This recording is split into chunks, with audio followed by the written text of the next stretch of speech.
What was your personal traumas that caused this? Lord, you want to get it? You going deep? Well, I think like to say what got you through it. I think the audience should know what did you actually go through that you're willing to share. I mean, what didn't I go through? I have been know. through so much. Obviously, there's other people who have stories that are worse than mine. It's not a place to compare to anyone else's. Obviously, the weight gain was a thing. Yeah, the Right? weight gain happened because I got robbed at gunpoint in my home. Wow. I've talked about this, but Okay, so before the weight gain, you said you got robbed at gunpoint, and this is what triggered the weight my gain. depression. Okay. I went through a really tough time because I felt that it was an inside job.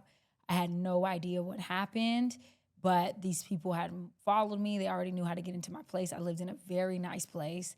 And at the time, I was really confused about who I can trust, and who I can have around me. And I questioned everybody, and I couldn't sleep at night. And like I said, they stole a lot of things from me, but the worst was my peace of mind. What actually happened that night?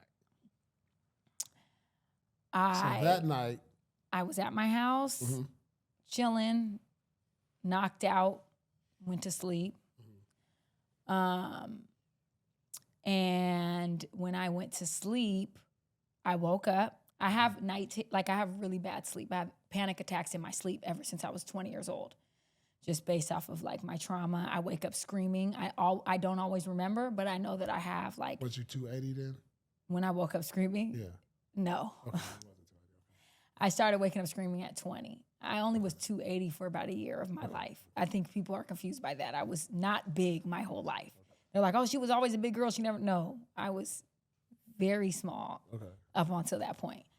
But anyways, no, I was not 280. But these people, I woke up, and when I woke up, I saw this man with a gun. Mind you, for me as a woman who's not involved in any type of lifestyle that would lead me to that, there's people, and it doesn't make it okay, that live a certain lifestyle where it's like you knew you were playing with fire, right?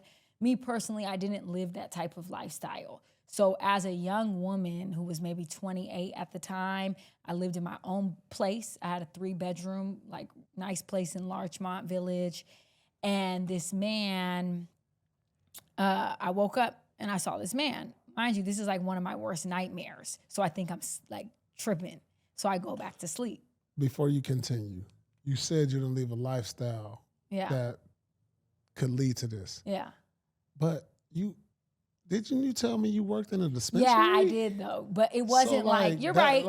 That could be something. Yeah, you're right. Yeah. Right? You're right. That could be something. Like guys go in and say, hey, yeah. Where the weed at? I did where work the in the money weed industry, so you're right. Okay, but, so that is something. But I was in corporate and I was in very legal. Like when it was like our thing, we had partnerships with Paris Hilton, Seth Rogen. Like it wasn't the trap. Because they like illegal shops were called trap. No, shops. I understand. So it wasn't like but that is a lifestyle. business that but can it is like, a business that can lead to that. So you're right. Yes. I was wrong.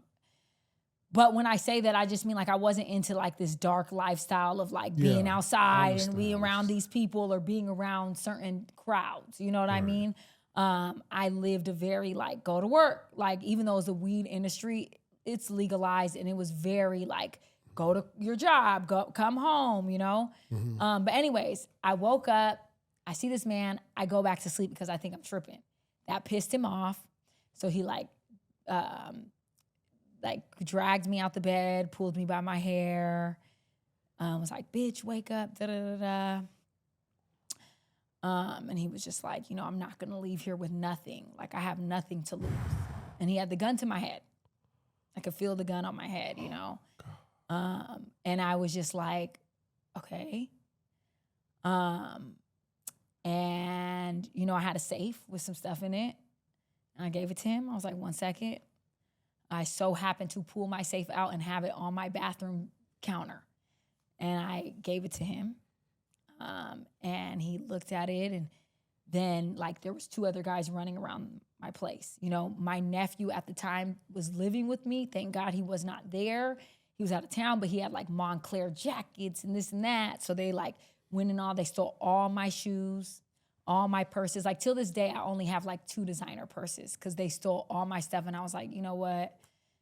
whatever, like even shoes. Like they stole all my shoes and I just had a trauma with like buying myself that again. I never replenished any of that stuff. And so, yeah, at that point, when they were walking out, I walked out behind them for some reason. I was tripping. Like, I don't know what I was on. And then he like dragged me, hit me, fucked me up, like put me in the bed. You? A little bit. It wasn't that bad. Okay. Like, you know, they hit me and like stuff, but it wasn't that crazy. Like I was okay. Okay. And then he like forced me. I had like a bruise on my arm, whatever.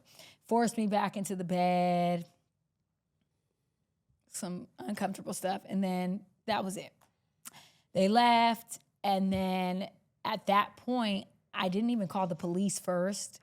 Called my brother. And he told me what to do. And so then I called the police. They came.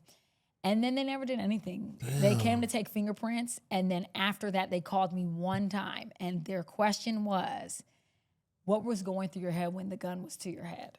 That's all they ever asked me. Question? Yeah. I don't know what's going through my head. And I never understood like, why. Am I going to die? Yeah. That's what's going on. Well, during the time, what was going through my head, to be honest, was I hope it doesn't hurt. Okay. Like I never thought about being shot and the pain associated. I was like, I just want to die quick.